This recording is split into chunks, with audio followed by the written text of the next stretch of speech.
What's up? Welcome in. It's been a minute, and it'll be a short minute, and then it'll be a minute. You'll figure it out. We'll make sure you're along the way. But as you can see by the well-decorated backdrop there, it is absolutely time to talk a little sports. And we just went through the 5 craziest days of football I think I can remember in a long time. Boys, what is going on? I'll start in the middle after he unmutes his mic. Vegas Mac back in the fold after a week. What's up, brother? Not much. It feels like it's been a month since I've seen you guys, so I had to take care of a couple of things. A couple of things came up, and we took care of them, and now we're back. And you are right. It's been a interesting week of football. Let's just say that, and an interesting one coming up as well. Yeah, all kinds of stuff still to be decided. TJ, I've seen you plenty of times over the last week, but as we sit here and gather like most families do at the holiday time, how are you, you jackass? Well, it would have been better if Utah State would have shown up yesterday, but, you live by the sword and you die by the sword, right? Yeah, I know we're having some issues right now on Facebook. We're trying to get that reconnected, so bear with us. But we'll get that back moving here. I was trying to think last night while I was watching Monday Night Football with the Niners and the Colts of how to encapsulate. And we should be back on Facebook now. Now I can actually pay attention to your two beautiful faces. How to encapsulate everything that we saw over the last 5 days. And I don't remember ever seeing a period of time that's been that crazy. And we get weekends where we have great games. And as we know, guys, we had a weekend not that long ago in the NFL, which absolutely sucked from start to finish, top to bottom. But it's crazy to just kind of encapsulate everything, and I wanted to try and give us something as a guidepost here. And if you were to sum up the weekend, and we'll get into the nuts and bolts of football later, and you'll see this picture later, this is what I came up with. If you had to capture some images from Thursday Night Football on, I think this does it here. You've got the 2-point conversion off a noggin that the play was blown dead, that people think the NFL's rigged. Then what the hell we saw on Friday night in Norman, obviously Saturday morning, which I know Mac and I are on very different sides of the argument of the quality of game in College Station. DJ Moore basically getting what should get you thrown in jail in most states on that touchdown pass from TJ's favorite quarterback, Caleb Williams. The Panthers-Bucks game, and, if you're following us on all of our social channels, at Mike Arana Show, everywhere but Snapchat, you heard T go in on Todd Bowles, and for good reason, because Bowles' Bucks are on the outside looking in. Mac was got to partake in one of these crazy finishes there. Anytime there's a referee on the screen, it's not a good thing. That was weird. And Drake May on Sunday Night Football, I think, made a lot of people believers. So before we get into the headlines, guys, let me get yours, and we'll start with the guy who's been gone for a little while, and he's back with us. Vegas Mac in the middle. If you could encapsulate what happened last weekend in the football world only, what word might jump to the front of your brain if you were describing it to somebody that's never seen a football game in America before? Banana split. That's the word, because banana split. It's it's a variety of things. There's some like pineapple. People don't always like pineapple on their ice cream, but some people love chocolate syrup. And then you have strawberries. You can have different flavors of ice cream, all kinds of different additions that you could have on there. So it's a little bit for everything, and probably everybody has a little bit of something that they liked and something that they didn't like. So I think banana split is probably a good way to kind of go about that. I know you laughed at that, but when you really look at it, banana split's a good way to go about it. I just laughed because it's the random shit you come up with sometimes to describe stuff. Plus, I don't need you making me laugh tonight because the infirmary is the Casa de Arana over here. I think I might have just busted a rib. TJ, if you could use a singular word that is not something you would order at Baskin Robbins, not a sponsor of the show, how would you describe what we saw last weekend?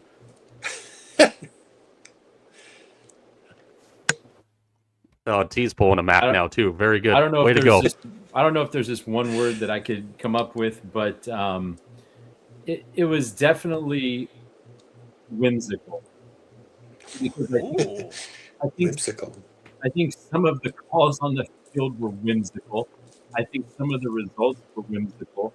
I think that we saw,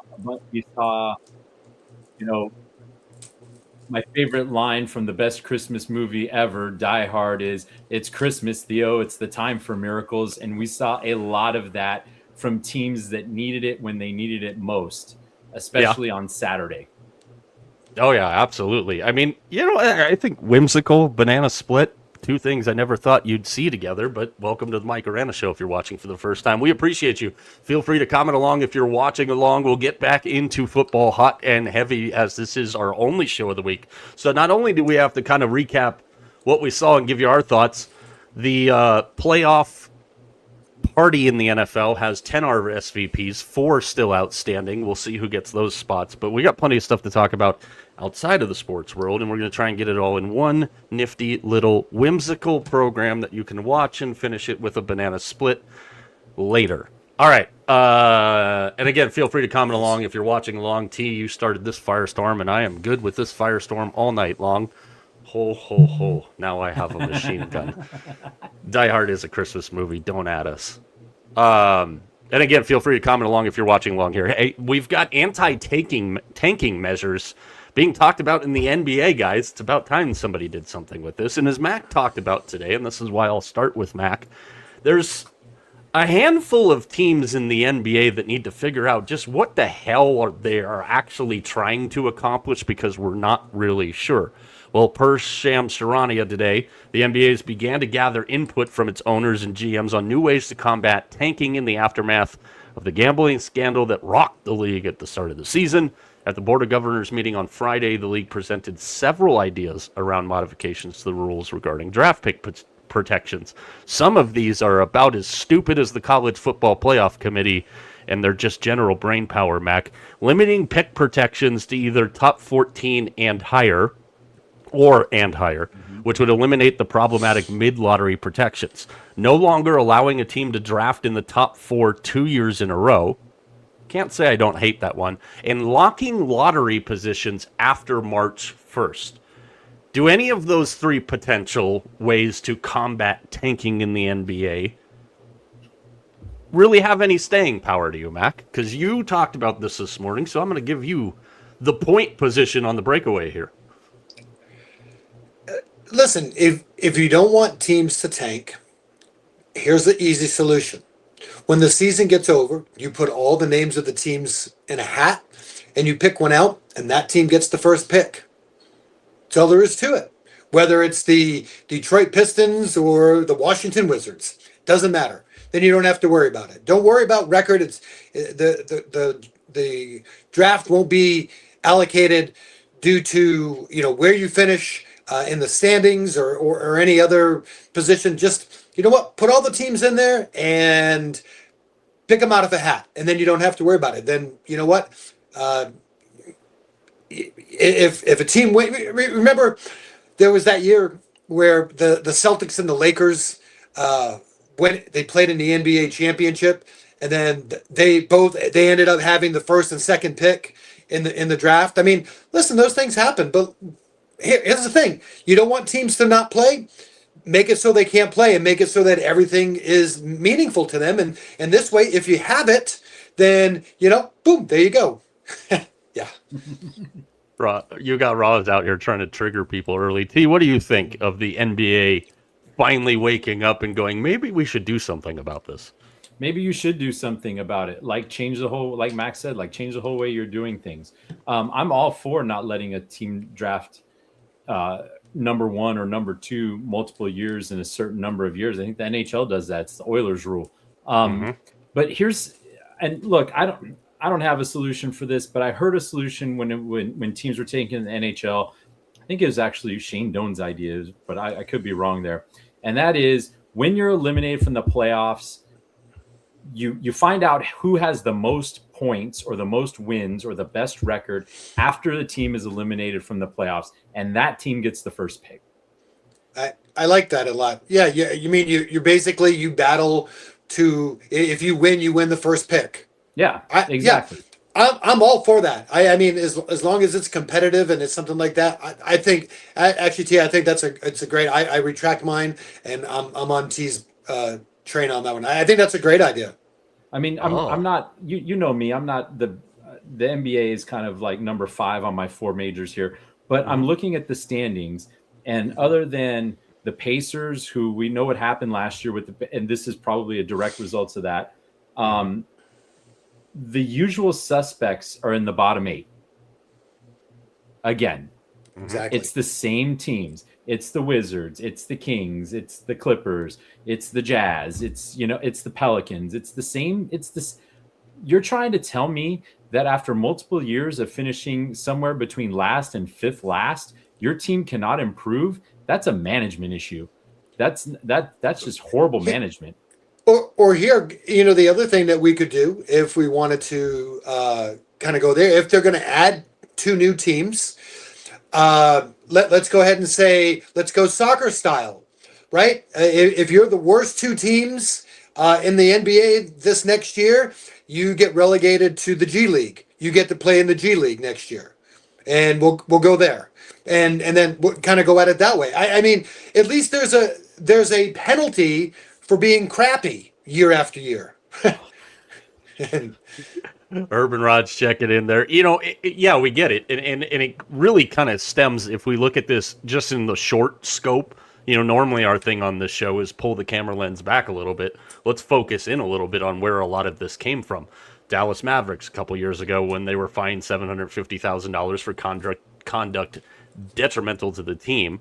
The Sixers last year, the Jazz, who were fined last March $100,000 for keeping Lauri Markkanen out of a lot of games in a stretch where they lost 21 of their final 23 games. I think this year's interesting because I would assume that we all think AJ Debonsa,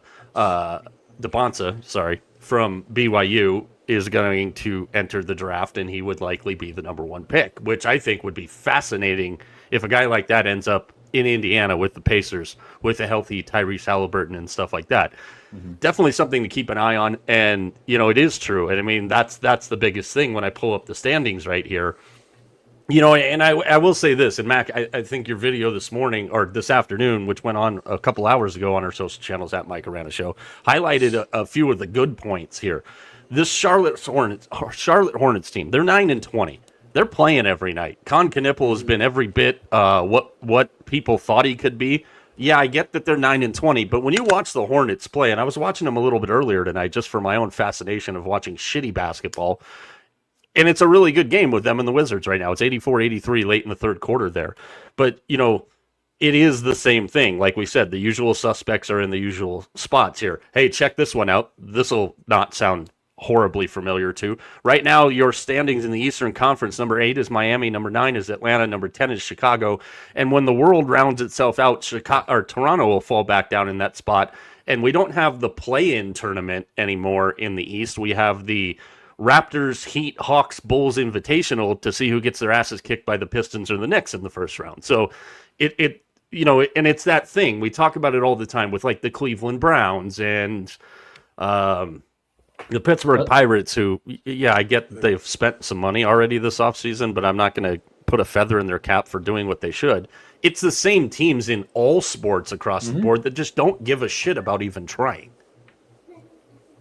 Well, and that's what happens when you have these mega TV deals, especially like the Cleveland Browns. There's no incentive for the Cleveland Browns as a business. There's not really an incentive for them to win.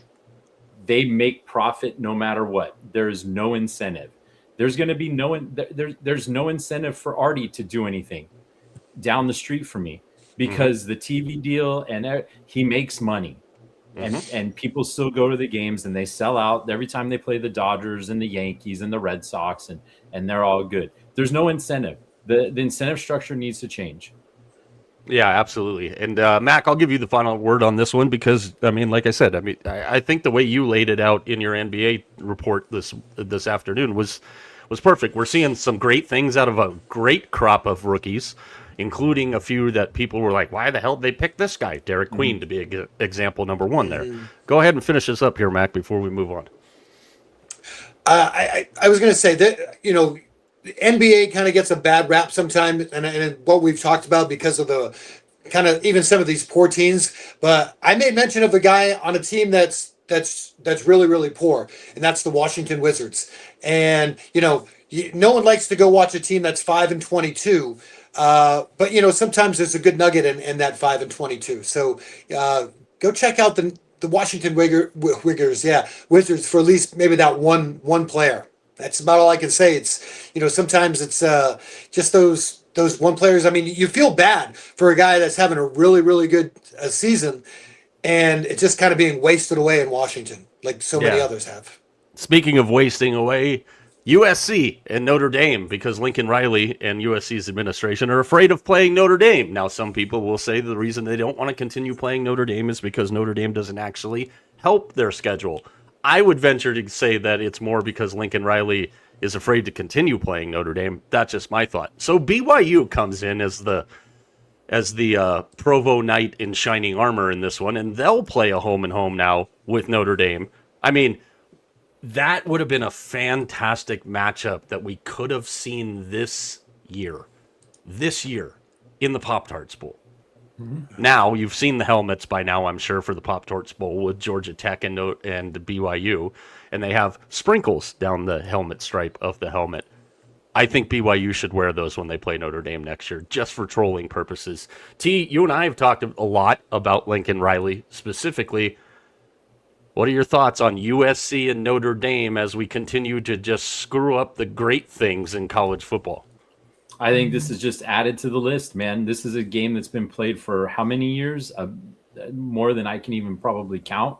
And now you're not going to play anymore? Or is this one of those things that it's, quote, going on hiatus for a couple? This is an abomination. And you know what? I hope whatever game that USC schedules in its place, I hope they lose by 100. And I hope it's at home, because this is embarrassing. You have one of the best rivalries in college football that's been going on for as long as anybody can remember, and you're getting rid of it for why? Because Notre Dame doesn't help you in the quest to go to the playoff? Your team hasn't been close to going to the playoff. Maybe you should win some games first. Freaking, it just drives me bananas. Yeah, it's interesting. And Mac, a guy that we just give him the damn ball. Keyshawn Johnson came out yesterday and said, hey, if we're scared of playing Notre Dame, let's just come out and say we're scared of playing Notre Dame. Like, you've got alums for mainly on the USC side that are piping in and speaking out about how ridiculous this is.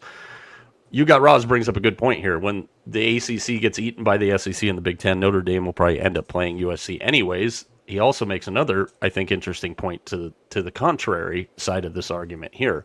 I know, T, you're not going to feel sympathy for him. Mac, what do you think of USC and Notre Dame not playing each other anymore? Well, I mean, it just goes to. I mean, you look at Notre Dame's schedule for next year. I mean, there's nothing there. It's the same thing whatsoever. I mean, Notre Dame's got to be pissed because that's probably one of the marquee games, on their schedule. I just pulled up just to look at USC's schedule to see. I mean, they have to go to Indiana, Penn State, Rutgers. And wait, that's SC schedule? Yeah. And that's it. According to what I see, there's no dates on these, but their only trips back east or Midwest. I mean, Indiana, at Penn State, at Rutgers, and then they have to. I mean, then they play at UCLA and then at Wisconsin. All their big games are at home. Washington, Oregon, Ohio State, Maryland are all at home. So, I mean, you can't even say that this year. It's like it's not like it's a travel thing. I don't know why you wouldn't want it. I mean, here's the thing. It gets played towards the end of the season usually. By that time, Notre Dame's probably going to have 1 or 2 losses and have, run the table of 8 or 9 wins. So they'll be on an 8 or 9 game winning streak, looking to make the playoffs. And, I mean, you can kind of just build what that game would be. Here's the thing. I think more than anything that sucks with all of this conference changing, whatnot, is we've really lost all the good rivalry games. We really have. I mean, I know there's a couple of them that play, and we highlighted a couple of them, but that's what really sucks is that a lot of those rivalry games have just kind of gone away. And I mean, yeah, they have meaning to them, but they're not like it's not a national thing anymore. I remember that those last couple weeks of the college football season were great. You have all those rivalries, and sometimes you have them at the beginning of the year, and they just seem to be going away, and that's too bad. And then that's what you kind of had with the bowls, and the bowls are going away. So a lot of that shine of what college football could be goes away a little bit. Yeah, absolutely. And speaking of bowl games, update on this, and I've got a bone to pick with somebody here on this one. This isn't the graphic that I wanted to put, but this is the one I had available. So we started the 12 days of Bowls Miss 3-0 on our quest for $5 turning into $21,000. It was a little dicey on Sunday with the Chargers-Cowboys game. Looked like we were going to clear that no problem. Second half turned into a little more of a battle. We'll talk about that game here in a little bit. So we advanced on to yesterday, and we were split. I said Wazoo. TJ went with Utah State. TJ's loaded wooden nickel that he flipped ended up on his choice. We went with Utah State. They lost. Then today we ended up going with my pick. So this is the betting gods kind of leveling things out. Louisville was unable to cover the 6.5 points is what we got it at. It had ballooned all the way up to 10 today. So the update on this, we're 3-2 going into tomorrow, which is Christmas Eve. And we both went with Hawaii on the money line. That number's moved. We're seeing a lot of weird bowl number movement the last couple of days here. And like the games today were really interesting because I can't remember the last time I saw this kind of massive line movement overnight. And I know a lot of people get into these later. And this comes from Pamela Maldonado on X. Louisville went from a -7.5 to a -10.5. Southern Miss went from +4 to -1.5. The over-under total went to 58.5. If you're paying attention right now, I am because I have a bet on this. The New Orleans Bowl is 16-13 right now. Nowhere near the upped total of 58.5. The game tonight, the Scooters Coffee Frisco Bowl, I think that is it. Yes. This is being played in the high school gymnasium that the Cowboys call a practice field between UNLV with no opt-outs. So shout out to the Rebels against Ohio, a team I know Mac loves to watch. That line moved 2 points. The over-under on that one moved 4 points. And then tomorrow's game with Hawaii and Cal on the island, that's gone from Hawaii +3 to Hawaii -1.5. And that total's dropped 4 points. Those are some massive moves in a 24-hour period from where these games were to now. I know, and Mac, you just mentioned it, like the bowl games are kind of becoming insignificant. I will say, when I can see Keegan-Michael Key stirring a bowl of beans inside a trophy at the end of the Boca Raton Bush's Bowl of Beans Bowl, or however the hell we were supposed to call it today, there's some interesting stuff going on here. What have you guys made, and I'll start in the middle with Mac, what have you made of the early part of bowl season so far? It's an appetizer of what's to come, but I think I'll be honest with you, I haven't really been impressed with any of the games that have been played so far. I mean, this is nothing new. A lot of the bowl games that are being played right now are teams that we haven't seen, and that really, I guess, it should be something to watch. But you just kind of have a feeling that it's not going to be good, and it's not the teams. Here's the thing about bowls in particular, and this goes back to when all we had were bowl games. I mean, you have teams that have long layoffs, 2-3 weeks since they've played. Now it's changed even more because you have teams with new coaching staffs, new coaches, players that haven't been there. It's almost like a pseudo spring game for some of these teams because they use the extra time to get their guys ready for next year, and we don't have our quarterback and we don't have our running back, and 2/3 of our offensive line is gone, so we're looking forward to next year, which is good, which is totally fine. But I think it just makes for some pretty wonky beginning of the bowl season games. I think it makes for a complete bowl season of wonkiness, and this is what we have sold our soul for 11 playoff games. This is what we've sold our soul for. I hope everybody's happy. It's a joke. This I'm is not fun. happy. This is fun here. Do we keep up with the name sponsors of the bowls, or you go back to what the bowl was traditionally called? I, for some reason, have this weird man crush. I'm not getting the right word for it right now, but the Poland Weed Eater Independence Bowl always stuck out in my brain. Like, that one was like the first weird name to me when I was younger. And as we go forward in this, and I'll give you the final word here, T. We've got some suggestions. We're gonna do the right thing as people that are entering their name in the hat for college football commissioner, like we are. We're gonna do the right thing and give some bowl name suggestions on next week's show. That'll be New Year's Eve, a week from tonight. T, what's your thoughts on the early part of bowl season here, and is there one coming up that you're looking forward to? I'll be honest with you. I can't say that there's any appetite for it. I mean, like some of these games, unless I have a personal like if I have an investment in it, it's been a pass, straight up pass. And it's not due, like in the past, these were games that were really exciting because you'd have decent teams, maybe a couple of 8-3, 8-4 teams playing. But now it seems like they're scraping the bottom of the barrel to find a 6 like we have one bowl game coming up where they had to get a 5-7 App State team to play, like beg, borrow, and steal for them to play a rematch of a conference game that they lost earlier in the season. I just think that just takes away from all of the mystique and all of the fun that we used to have during bowl season. I know there's some weird illness going around. I know because it's literally ravaging my house.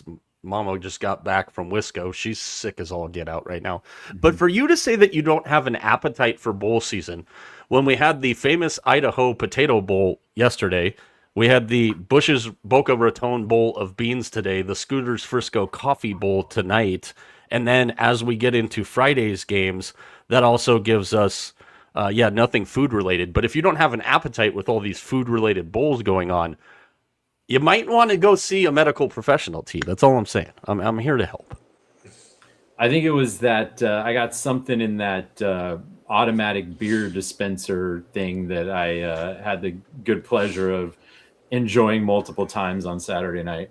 The auto beer dispenser that you conveniently didn't know was there when we were in that building together. It'll be interesting to see what happens here. I would like to see the Hawaii Bowl moved back to Christmas. I get why there's no bowl games on Christmas this year, even though now that we know what the quarterback matchups are in the Christmas Day NFL games, I would really rather watch the Hawaii Bowl on Christmas, but we'll get to that in a second. A couple more things here headline-wise, and then we'll jump into the football stuff. Baseball. Look at the smile on that guy's face in the middle. And I said baseball, and look how happy he looks right now.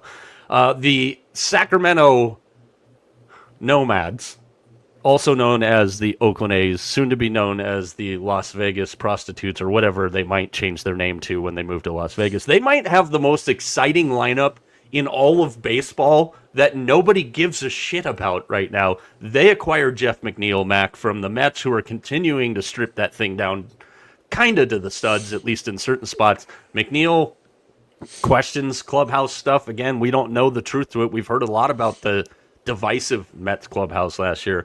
This A's lineup is a lot of fun, at least on paper, Mac. Oh, yeah. I mean, absolutely. I mean, fun on paper. I mean, it's a good lineup. It's, they're playing still in a minor league park, which sucks for them. My first thing when I saw that is, are the Mets going to have enough players to play?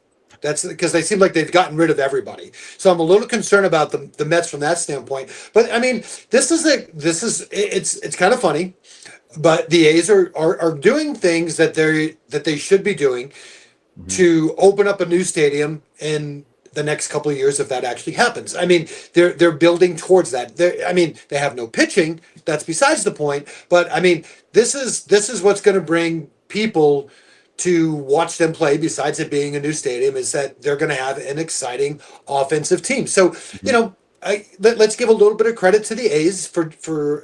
I mean, when they come to your town, you're going to want to go see them. They're a fun team to watch. Yeah,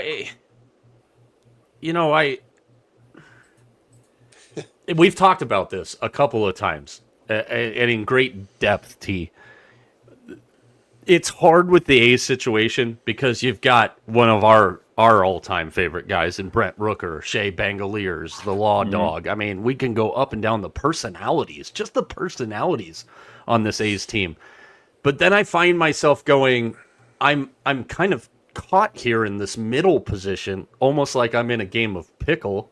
Do I support the A's and watch the A's because John Fisher's the giant piece of shit in that situation, not the A's players? But I kind of found myself this year a little not as excited to watch the A's anymore because it still pisses me off. Well, that, and they took backhanded shots from every single announcer that announced a game for them this year. Like, that was just, if you went to, what was it?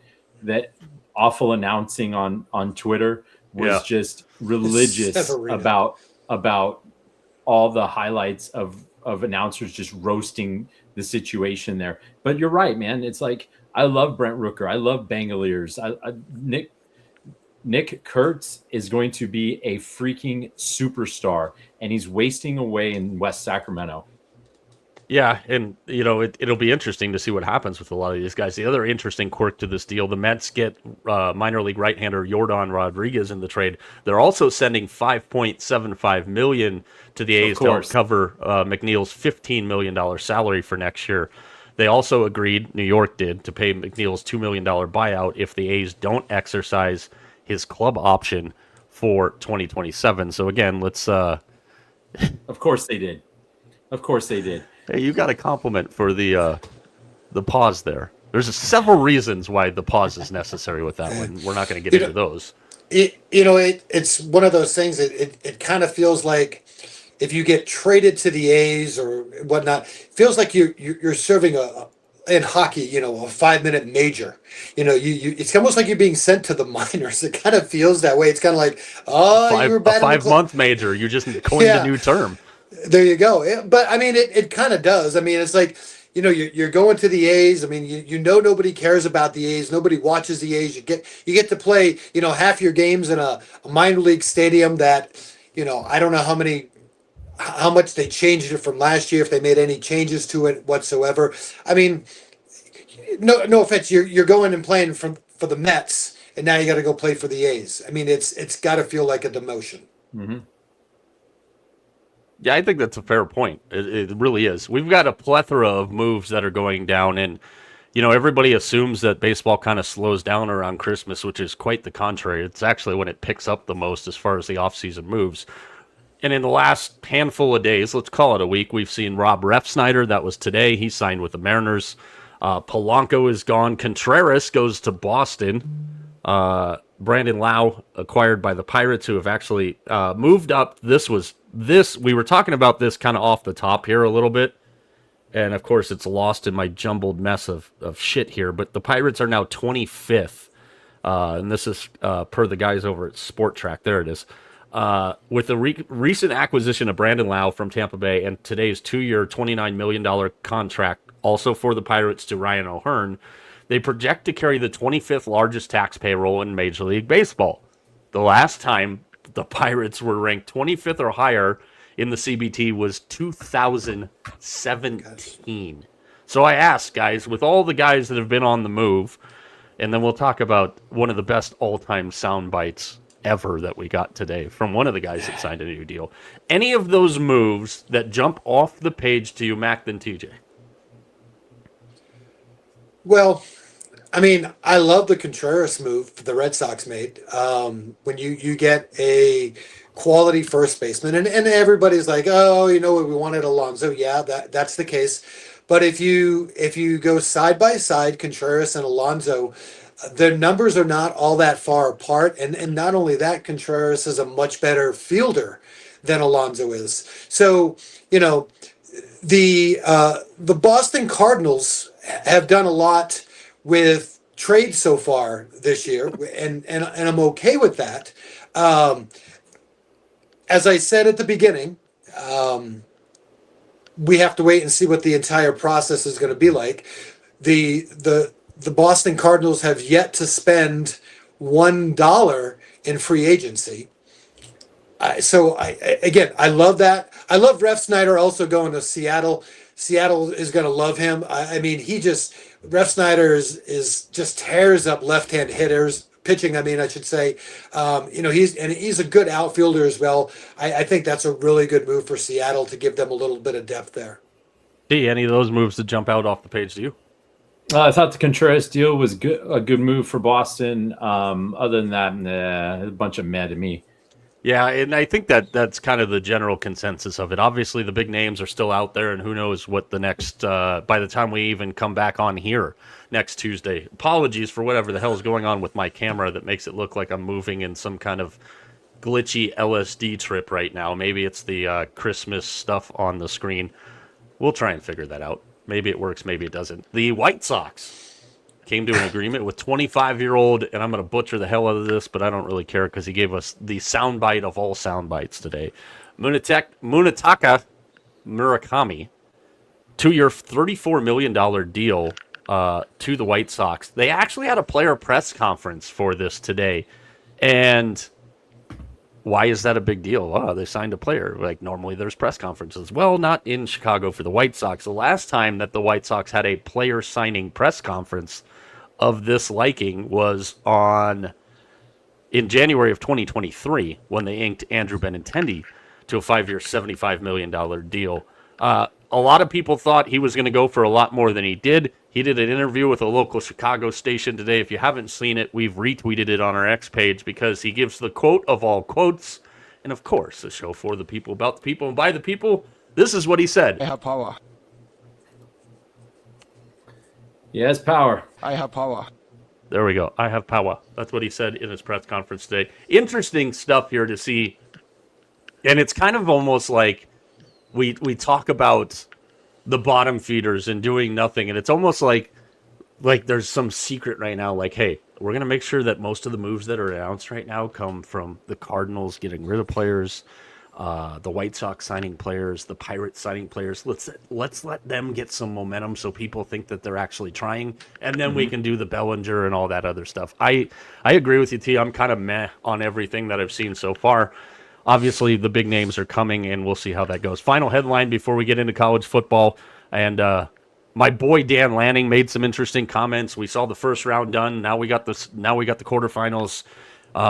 In about a week. We'll get into the game previews on those next week. But the Toronto Maple Leafs made an interesting decision today, and I thought that was kind of weird because you don't usually see this in hockey very often with coaches being fired mid-season. But the Maple Leafs have fired assistant coach Mark Savard, the first domino to fall for a Toronto team, second to last in the Eastern Conference, a basement in the Atlantic.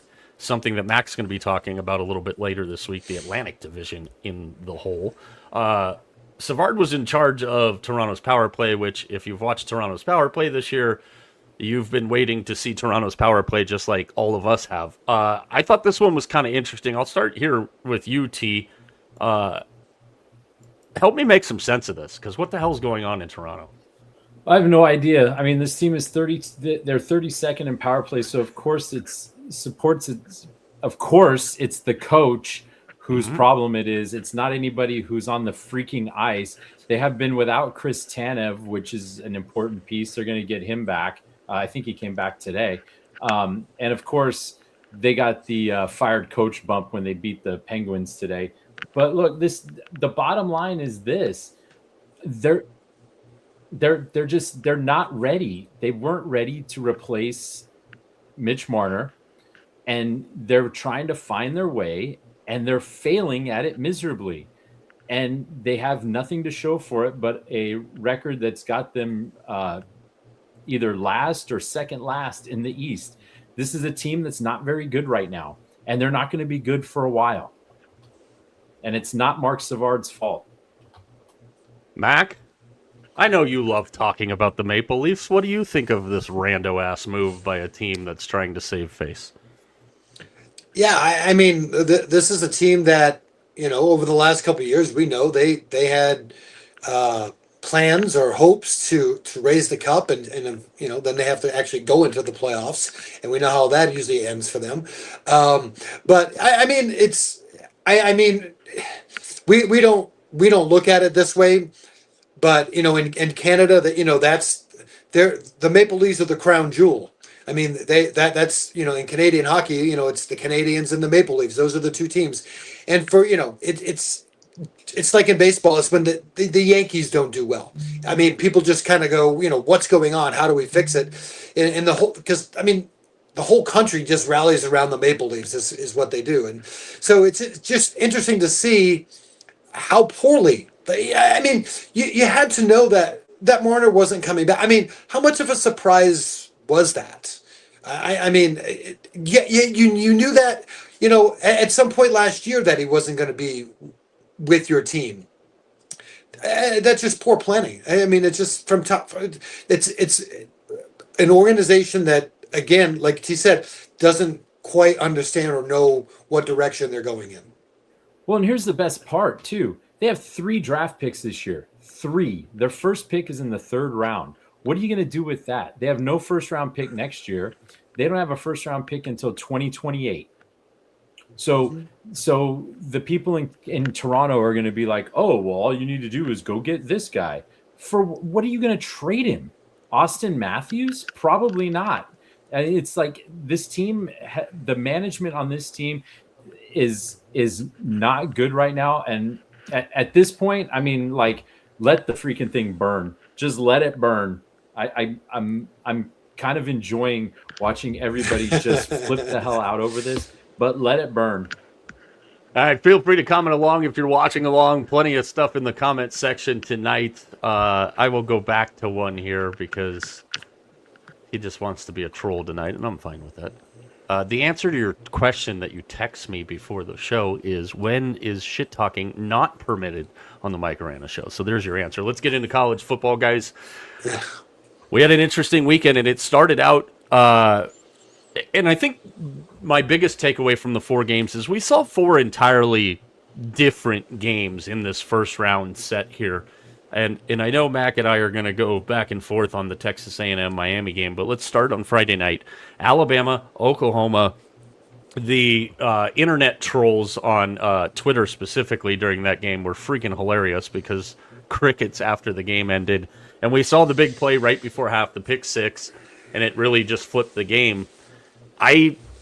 We were both torn when we talked about this game specifically, T, and I think the game went exactly how in my head I thought it was going to go. I ended up siding with Oklahoma, which I'm kicking myself for because Oklahoma is now 0-5 in the college football playoff. Alabama gets the win 34-24. They'll advance to the Rose Bowl to take on Indiana next. What were your thoughts on the Alabama-Oklahoma game, T?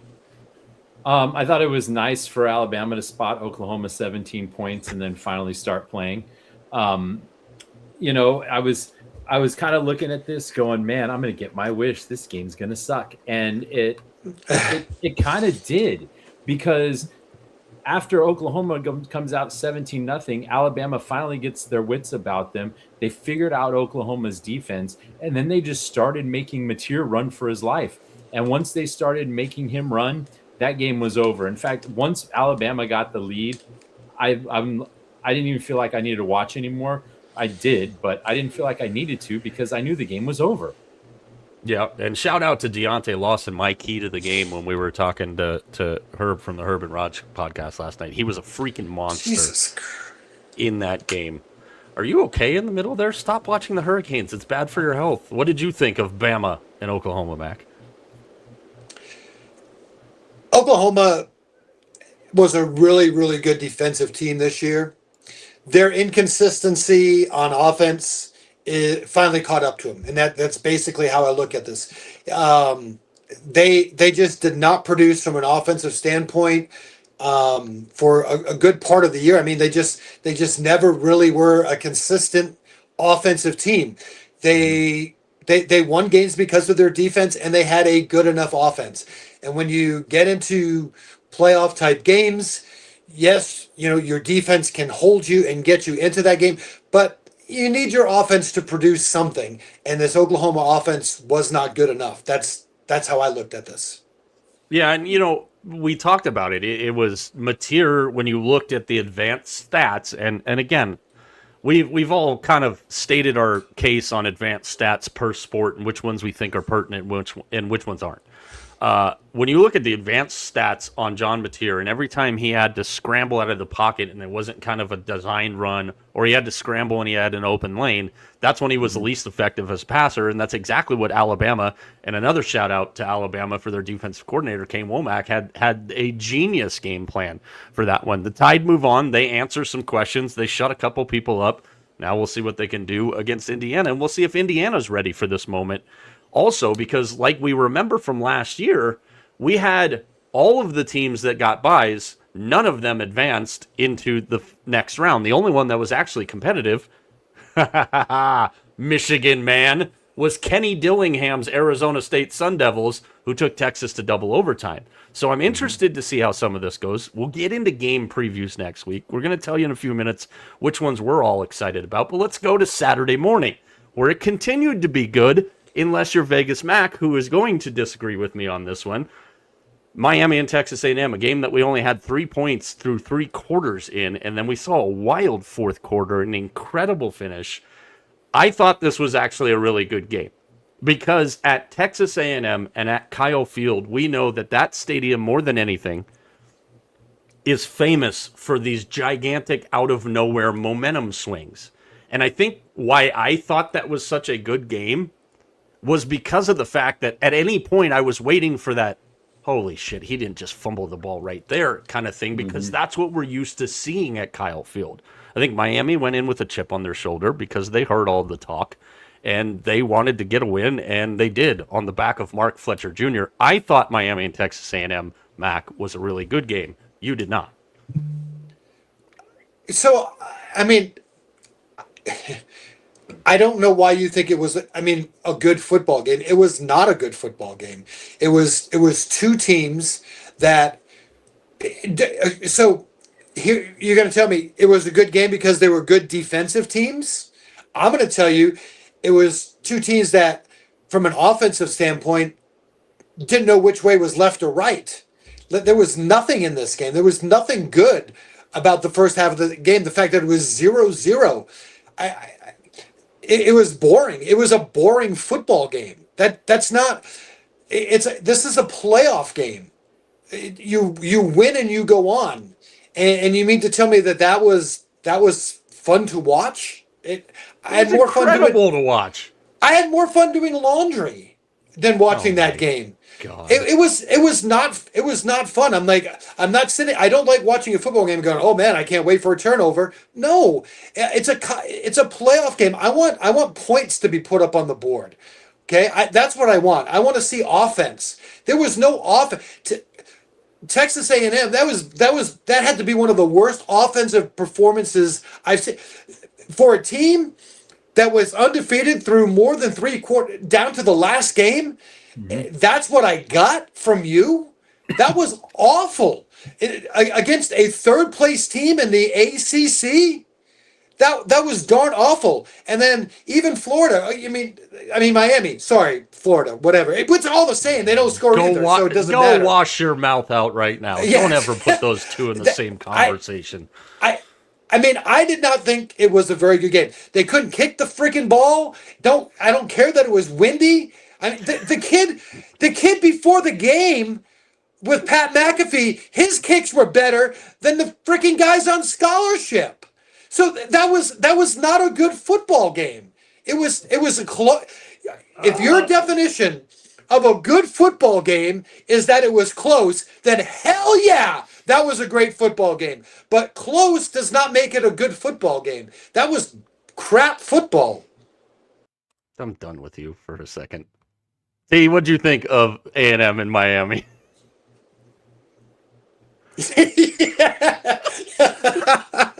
I'm going to be on the injured list for next week's show because of a busted rib, but we haven't even gotten halfway through this one tonight. Well, no, but okay, but in all seriousness, Miami did what they had to do. 7 sacks, 4 turnovers. I mean, Texas A&M couldn't get out of their own way. They probably lost this game when they lost to Texas. It was, but Miami did what they had to do, right? You're right, Mike. They had a chip on their shoulder. Everybody was saying that they didn't belong, and well, for at least a week they belong, and then we'll see what happens next. Well, they're getting their asses kicked. I'll tell you that right now. The 10-3 game does not excite me too much, but they did what they had to do. Good for them. Yeah. Well, apparently, before the year's over, we're going to drop Vegas Max. Have to have it to be considered a good game. This makes a decent game. Watch Texas A&M and Miami if you want to see a bad game. We're going to give you Mac's guide to watching good football games. Speaking of, let's go into the rest of Saturday. And this is where everybody got to have a field day. As Tulane, I was very disappointed in Tulane's output. They just got their asses handed to them. And I don't think it was surprising. I thought we were going to get a better kind of rallied effort from Tulane. This one actually looked worse, I think, than the first one did, to be perfectly honest with you. 41-10, the Rebels knock them off in Oxford. And I'm already at the point where I'm over this, and I'll talk about my thoughts on the Ole Miss situation here in a second. I think it was commendable how John Summerall, especially losing his father like he did last week, a couple of days before the game, running both programs, both at Florida and Tulane, and you've seen a lot of things on X about a lot of the players at Tulane and what they think of Coach Summerall and everything else. I don't think a lot of people are surprised. I was surprised with the output there. Mac, what'd you think? Ole Miss and Tulane. There, and I'll put you back in the middle so you're not upset.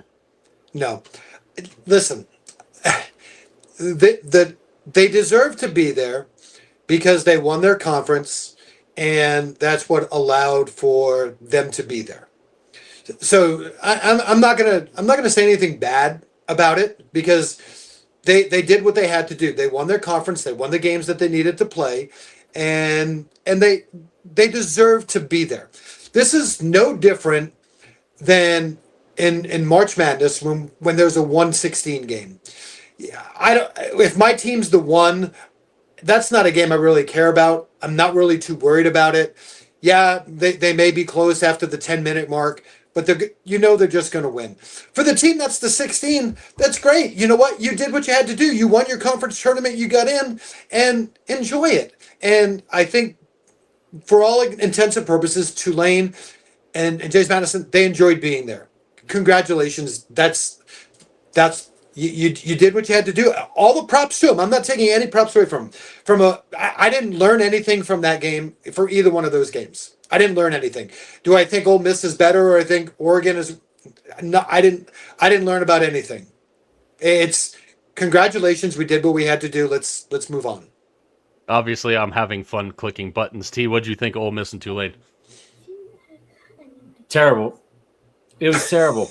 Both of them were. Both the games were terrible. It was awful. Here's the thing. I don't think it was fair for Tulane's coach to have to go and say, I'm going to run both programs. No, you're not.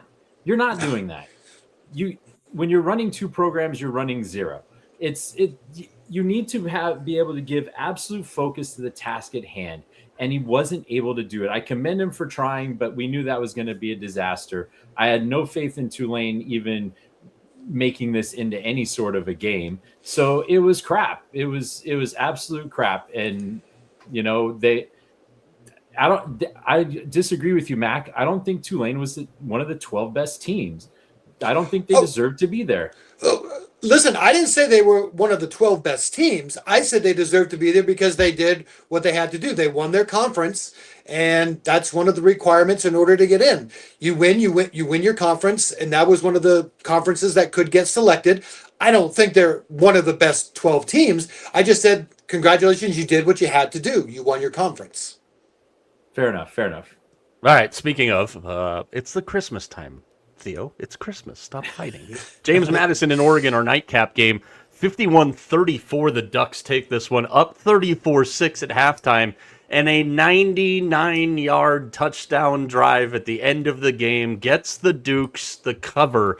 And it was kind of funny, T, because on Thursday's show when we talked about this game specifically, one of our concerns was a backdoor cover, and this was about the worst damn backdoor cover I've seen in a long time. I have several friends that were on the same thing. I laid out the all-day Saturday play.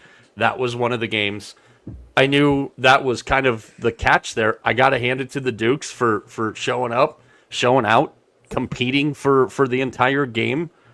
Oregon moves on. Dan Lanning makes some comments. Did you take anything from this game other than it sucked, T, then Mac, and then we'll move forward?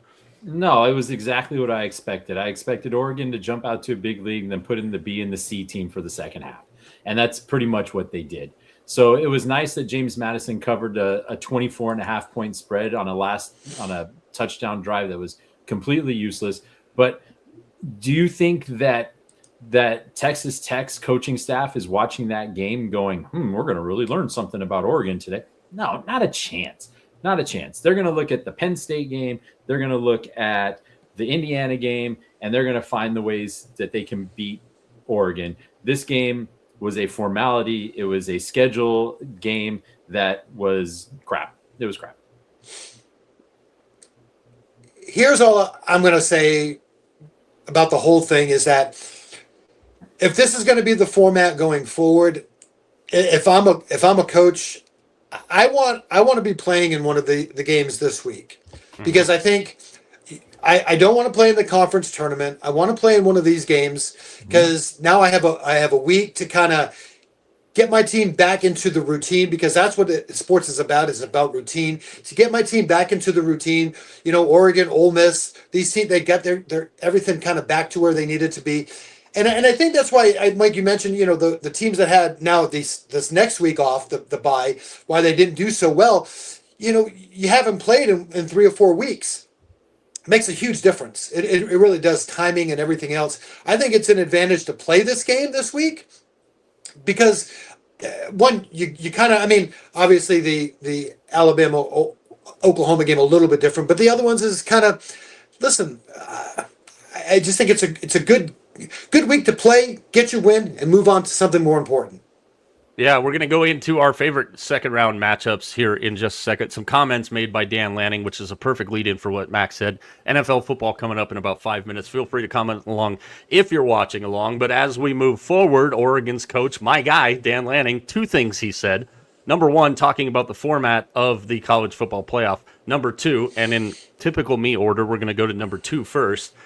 He was pissed after that game. He said his Ducks did not play up to the standard. We have seen Dan Lanning say this with this Ducks team before, and I have advised caution when forecasting this college football playoff field, because the amount of money spent on players that are all still coming back from injury for Oregon is pretty sizable here. And I think there's a lot of people not looking at the bracket the right way and where Oregon's at that should be paying a lot more attention to Oregon, who you can still get at a 7-1 odds to win the national title. Something to keep in mind there, especially with Dan Lanning saying they didn't play up to the standard. The other thing Dan Lanning said, and I know you guys are going to agree with this one 1,000%. I can't say that I don't either.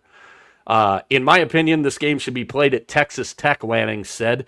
They're the higher seeded team. The next playoff game should be next Saturday, then a championship game is what Lanning said. I know we all agree with that concept. I don't have a problem with the semis and the championship game going to a neutral field, but can you imagine Athens this weekend, Columbus this weekend, Indiana this weekend?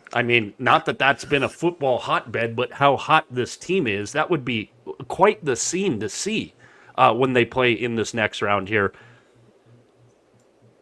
I think we all agree with it. Mac, I want to know your reason why, and then tease on why you guys agree with Dan Lanning. And again, I'm assuming that, but I think I know us all pretty well at this point. Isn't it kind of funny that you're good enough to get a bye, but you're not good enough to get a home game. And again, this goes back to my point that I just made. This is why I want to play in this game. Not only do I get I get to play a game, I get to play it at home. And that's, listen, that's what this is for. This is for your fans. Now, you're going on in essence, neutral site, whatnot. That's no fun. I 100% agree with him that, these teams that now have this, we'll call it a double bye, if you will, kind of get screwed. They haven't played in 3 weeks, 4 weeks, some of them, and they don't get to play at home. I think it's bogus. Yeah, and T, I know you agree with it. What's your reasoning behind it to strengthen the case? No, I think that's 100% accurate. Like, you're trying to tell me that Texas Tech, as a top 4 team, is not allowed to get a home game, and Oklahoma, there should have been a complete dissection of Oklahoma's season. I don't know why they were considered to be, oh yeah, Oklahoma is definitely getting the play. Are you joking? Did you watch Oklahoma for the last 6 weeks or did you not? I mean, come on, give me a break.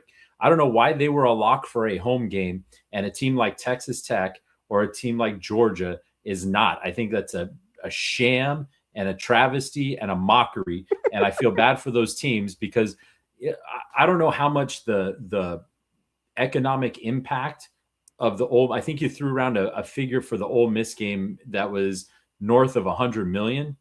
Yeah. For why do they get that and Georgia doesn't and Indiana doesn't? Completely unfair. Yeah. Before we Money, go to money. Yeah, exactly. Before we go to our favorite games, I want to get this point out, and I feel like I really need to get this point out. And I'm talking to you, Michael Irvin. It's not about you. I know that's hard for you to realize, but Michael Irvin is like the high school kid that still shows up to the high school parties in his Letterman jacket. You're thinking you've seen this in Varsity Blues. You have, because that's exactly what he freaking reminds me of. He was absolutely deplorable at that Texas A&M Miami game. And if you think last week he was over the top, where does Miami play their next game, T? I forgot. I totally forgot. AT&T Stadium in the New Year's Eve Cotton Bowl, which is the home of the Dallas Cowboys. And Michael Irvin will be barking like a dog all up and down the sidelines, crashing press conferences. Go sit your ass in a suite, shut the hell up, and stop making it about you. But you know what? I'm all right with it, though. I mean, he was acting like a jackass. Okay, he was, but he's always been a jackass. So, I mean, it's not like it's anything new. A zebra's a zebra, But listen, my thing is this. Like, that's what college sports is supposed to be. It's supposed to be the passion. Like, the alumni come and, and build it up. Like, I'm all right with that. I'm like, he's on the sideline. He's a fan. That's fanatic. That's what it's supposed to be about. So yeah, I mean, obviously he's over the top, but he has the ability to do that. But I'm actually all right with it. I mean, that's how I think college sports is supposed to be. Hey, what did Vegas Mac take from the first round game between Texas A&M and Miami? The passion of Michael Irvin is what set that game. Well, it was better than the game itself. Jesus, here we go again. All right, let me ask you guys this. I want to ask both of you guys this. Out of the teams that we saw win in advance from last week, and we talked about the stat from last year, the only iteration of this that we have to reference. If you would say right now, one of the 4 teams that won on Saturday or Friday night, not maybe because of the way they played that day, but one of those teams gets hot, runs through, wins a national title, a la Ohio State, who was the 8th seed last year. If you had to pick one of those teams from this past weekend that you could honestly make a case for winning the national championship, Mac then TJ, who would you do? What would you pick? That came out totally wrong.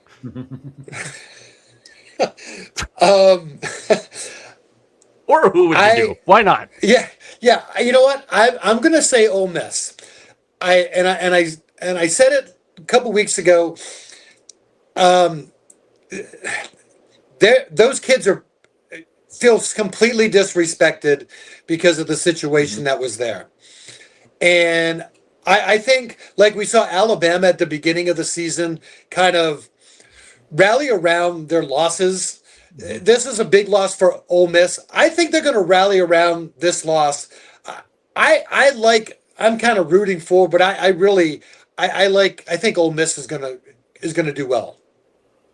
If I don't get to pick Ole Miss, I would pick Alabama. I think, and this is a team we saw what their defense can do against Oklahoma, and Alabama's been one of those teams. Also, I think they're similar to Miami, right, where they're coming in with a chip on their shoulder. Nobody expects them to do a whole hell of a lot. This team was the runner-up in the SEC, so you better have a little bit more respect for the Crimson Tide, no matter what you think about Kalen DeBoer and the job that he has done.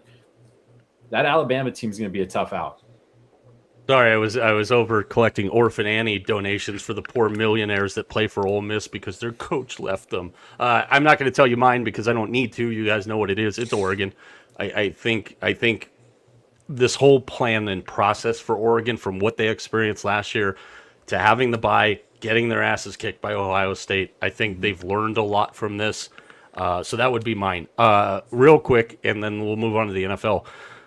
Matchup that you're most looking forward to in this quarterfinal round, the second round. Again, we'll get into these game previews next Tuesday night, and then we will be on the following Friday after that to talk about the games that are New Year's Eve and New Year's Day. What's yours, Mac? The game that jumps out the most to you? Oregon at Texas Tech. Texas Tech is the new wave of how college football is going to be. They went in, dove into the NIL. I worry about if they can handle the speed, but here's the thing. They've lost one game this year, and that was one game when their quarterback wasn't playing. They've won just about every game by about 20 points. So I truly know you love the Ducks, Mike, but I really think this Texas Tech team is special. T, which one is the one you got your eyes on the most? I got my eyes on Alabama and Indiana. I think this is a great spot. If Alabama had got to pick their second round opponent, I think this is who they would have picked. I think this is a really good opportunity for them to surprise some people. I'm not sure if Indiana, this will be the second best defense that Indiana has played all year. We know they beat Ohio State, but I'm not so sure that Ohio State was giving it their all in that one. So this is a great spot for Alabama to pull an upset. Yeah, I think that one's going to be a lot of fun. I think all of these matchups are very interesting. The one that I'm really looking forward to seeing, because I said this a couple weeks ago and I really believe it as much, is I would love to see Dan Lanning get that title. And I think he's going to, and not just once. I think he's going to be able to pull off multiples just because I believe in Dan Lanning, the coach, the recruiter, and the program builder. The one I'm looking forward to is Georgia and Ole Miss. Because I saw something at the end of the year with Georgia, and Georgia was a team I hammered for the majority of the beginning of the year, and being asleep at the wheel, and was expecting that same performance from them in the SEC title game, and they were ready to go from the jump. This Ole Miss thing, I'm tired of hearing about it. I'm going to be honest with you. I don't have sympathy for the Ole Miss kids. I don't. Because here's the reality. All of these guys are making money. All of these guys could enter the transfer portal whenever they want. Would it be a cool story to see them go on a magical run? Sure, I guess. This is big boy football now, and I am really interested to see if they have this whole sympathy momentum train that you guys are hoping that they do. If they have that against Georgia and what happens, I think this game's got the chance to get real friggin' out of hand real quick, because I'm not buying the sympathy train from Ole Miss. I don't. It's not sympathy. It's listen. You guys. We've all coached. You start the year before. I mean, you're building something, and regardless. I mean, it's hard to say, but these are still young men. And they put a lot of time and effort into this, and they had an amazing season. And now just to say, at the end, the coach is saying, "Oh well, you know what? Everything I said to you since July, screw it, I'm out of here." I mean, I don't. It's not sympathy. It's kind of a, what, we're going to show him. Yeah, you know what? You might have helped us get this far, but we're going to show you how far we can go without you being here. It's not a sympathy. I don't think that's what I'm trying to portray. I just think if that was me and my coach left, I'm going to say, you know what? If I got a chance, like you're going to be home and you get to watch these games, I'm going to make sure you get to watch us play 3 more times. Lane Kiffin, this many playoff victories, this many. Screw him.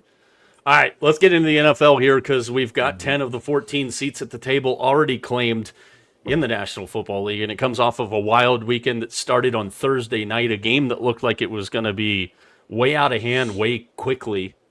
There's functional English, you dipshit. Turned into one of the wildest finishes that we've ever seen. A 2-point conversion off a helmet, randomly picked up by Zach Charbonnet, and now Sam Darnold and the Seattle Seahawks, at least as of this time, they won't hold it. They're just keeping it warm for somebody else. But Sam Darnold and the Seahawks are your number 1 seed in the NFC. What did you guys make of that bonkers bonanza in the Pacific Northwest on Thursday night? T than Mac. Oh, that's exactly what it was. Like, I was just waiting. When it got to be 30-14, I'm like, this game is not even close to over. And then bing, bang, boom. You know, Bob's your uncle, Fanny's your aunt, and it's 30-30. And I'm like, oh, yeah, that's kind of what I expected. Now, I do want to give credit to the Seahawks, though. That is the absolute correct call to go for 2 at the end of the game. Absolute correct call. I think there was still 2 minutes left on the clock or something like that, but that is 100% the exact call to do. You don't, because 37-37 gets you nothing. That was an amazing call. Yeah, well, and the other thing, Mac, too, is that, like T was just mentioning, the 37-37 would have actually benefited the Rams more than it would have benefited the Seahawks in that situation. So while we always criticize coaches for going for 2 at certain times and this, that, and the other thing, a genius call for Mike McDonald because it worked out. We know what the reaction would have been if it didn't work out. Mike, in case you're wondering, this was a great game. This was a great ending. This is a football game. This is what we're talking. This is what we're talking about. Okay, this was like a playoff game. Like, this was exciting to watch. I mean, yeah, it didn't look like it, but it was there. This is not your, oh God, I hope somebody fumbles. No, this was what football was about. So here's your definition of a good football game. Good football game, even a better ending. That was a lot of fun. Yeah, the Steelers fan talking about defense. I'm still not sold on Sam Darnold, though. I mean, like, he's thrown, what is he throwing? 6 interceptions against the Rams this year in 2 games. Yeah. Like, he better get it together, because there's a pretty good chance that these 2 teams can meet again. And if they do, he's going to have to be a lot better than averaging 3 interceptions per game. Yeah, and something else to keep in context about this one, too. The total yardage in this game, 581 to 415 in favor of the Rams. Matthew Stafford, who is your MVP, don't at me, it's over. 457, 3 touchdowns on 29 and 49. So from a statistical standpoint, the Rams definitely played the better football game. Puka Nacua, 225 yards on 12 catches of the rock, 2 touchdowns there. Dude, but unreal. Now it puts... Yeah, but now it puts the Rams in a position where they might have to do the majority of their work, all of their work, essentially, on the road in the postseason. Not that that's a bad thing for the Rams, because we know they don't have any fans in their own stadium anyways. We go to Saturday night, and we got Eagles and Commanders. Who gives a shit? But I do. And T, I think you'll appreciate this. I was watching it. It was driving me crazy. And I think we're at a point where I think it's going to go away. But the tush push, that's the only thing I have to acknowledge in that Eagles-Commanders game, because outside of the Eagles winning the division, it was a no contest. But I think we're seeing the tush push now start to poison football at all levels, because we're seeing college teams use the tush push that clearly don't know how to do it. It's poisoning football at all levels. And what's going to happen out of this is we're going to get guys that are like tush push specialists in the draft. Mm-hmm. And like, imagine you're out at a bar this time of year, holiday season, pretty lady across the bar. Man, did that make me sound old? You're trying to pick up a chick on the other side of the, whatever. You know what I'm trying to say. Hey, what do you do? Oh, I play in the NFL. Really? Oh yeah. What position? Who for? I'm a specialist for the Eagles. Oh, like a kicker or punter or somebody? No, I'm a tush pusher. My job is essentially to shove Jalen's ass into a giant pile of man meat that doesn't move anywhere. That's what I'm afraid we're getting to. I think the play is going to go away. The big story on Saturday was that another bonkers bonanza in Chicago as the Bears and Packers gave us one hell of a ride in that one. Shout out to DJ Moore, by the way. This was kind of crazy when I saw this. So DJ Moore is now on his first winning team of his career post high school. The first time he's been on a team with a winning record. And not only did he celebrate that moment in his life, he did it in a giant way with a ridiculous catch. And again, it's in a multi-picture box here, lower left side. That's what he was looking at when he caught that ball. No flag was thrown on the play, which I was kind of shocked. Didn't matter because he caught it. Chicago Bears, T. It's inevitable. It's inevitable. It is. They're playing good football, man. It's inevitable. It's inevitable. I'll just leave it right there. The Packers had every opportunity to win this game, and they blew it. They gave it to the Bears. And congratulations for the Bears for taking it. That was an unbelievable catch. But the Packers blew that game. But good for the Bears. They're doing what they have to do. Isn't it funny that the one I caught myself? There Isn't it it was. funny that darn it. The one kind of the what used to be kind of like the tush push in a way, like the onside kick. You line everybody up on one side, and you just kind of ram people, and hopefully, like I used to really like the onside kick. I mean, it was a lot of fun to like try to figure out, watch the kicker make the ball go, or if you're Pat McAfee, line it right at somebody and try to hit them, whatever the case may be. But that, I mean, in essence, the onside kick has gone away. And to actually get an onside kick, I mean, that had to be, I mean, talk about the odds of that happening. They have to be astronomical because they just don't do it anymore. I mean, and of course it was a surprise too. I mean, now you have to, have a formal, announcement that it's how we are going to do an onside kick. Mm-hmm. Be ready. Like it's not even a surprise anymore. It's like it's coming. Here it is. Like, and to still get it. It's so stupid. Like that it is stupid. that onside kick that UCLA did turned the entire momentum of that game against Penn State was when they did the surprise onside kick. That is a lost. That is something that we'll never see again, and it's unfortunate because that was one of the coolest things to ever see was teams come out in the second half and be like, you know what? Yep. Try to stop us now. Yeah, that's exactly it.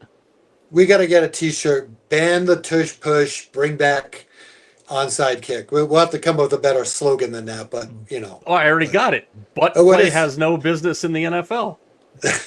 Shout out TJ. Oh, he's right there. Chargers and Cowboys, a game that we had in the 12 days of Bowls miss. And normally I don't do this, especially with them, because I think the Chargers typically are the most overhyped team in the league every year. But they might look the most normal of any team in the AFC this year. And for this team to have 9 different offensive line combinations this season and all the injuries that they've dealt with, they're on a roll right now. As much as we don't believe in Justin Herbert in the postseason, who made some comments today about the flop from a couple years ago in Jacksonville, this Chargers team, Mac, is playing really, really good football. 34-17, they take down the Cowboys in Dallas. Yeah, they do. I put down in my notes, I said they seem legit at times. But that just, and then sometimes they just don't. I mean, again, it goes back to our conversation. It's like, who do you trust? And that's what it comes down to. And it's like, is this a team that you are going to tell me that you trust going into the playoffs? I know somebody that absolutely trusts the Chargers going into the playoffs. He's on the right side of the screen. Yeah. I would trust Justin Herbert with my life. If you had a death wish, is that the catch? Look, but I mean, like Surfer Boy was really good, but this team is the important thing is this team's finally. I think they're finally all healthy from an offensive standpoint, except for the offensive the offensive line injury they suffered before the season started. Hampton's back. Herbert looks okay. He's throwing the ball well. I mean, I think. Look, they earned it. They played better than the Cowboys. They took them out at their own place. You know, I'll give Surfer Boy his flowers for that. But the question is still going to be, can he do it when he gets to January? And I tell you what, at this rate, man, based on what happened this weekend, he might get a chance in 2 weeks, or maybe less than that, a week and a half. I think it'll be interesting to see what they do the next 2 weeks. I think they have Houston and then Denver. Yeah, and the Broncos. So let's see what I mean because that's the game this week against Houston is going to tell us a lot. Yeah, I think absolutely. And the other thing I look at here, and we're going to skip ahead a little bit just for time purposes because this is one of those shows that could go on effing forever right now. Jags and Broncos. Okay, Jacksonville goes into Denver. They beat the Broncos as small market Jacksonville because Sean Payton can never keep his mouth shut, so that made the rounds. In an interesting game, I'm still not buying this Jacksonville team at all. I know Trevor Lawrence is on one hell of a run right now. He's playing great, but I don't buy their staying power. Maybe I'll be wrong in the end, but I'm going to ask this. And I'm interested to. I'm not going to ask you, Mac, because it's basically sounded like you've turned into a Patriots fan already. So I'll ask T because I know he hates both of these teams equally. Who do you trust more, T, in the AFC? Is it Denver right now or New England, who also had their own moment on Sunday?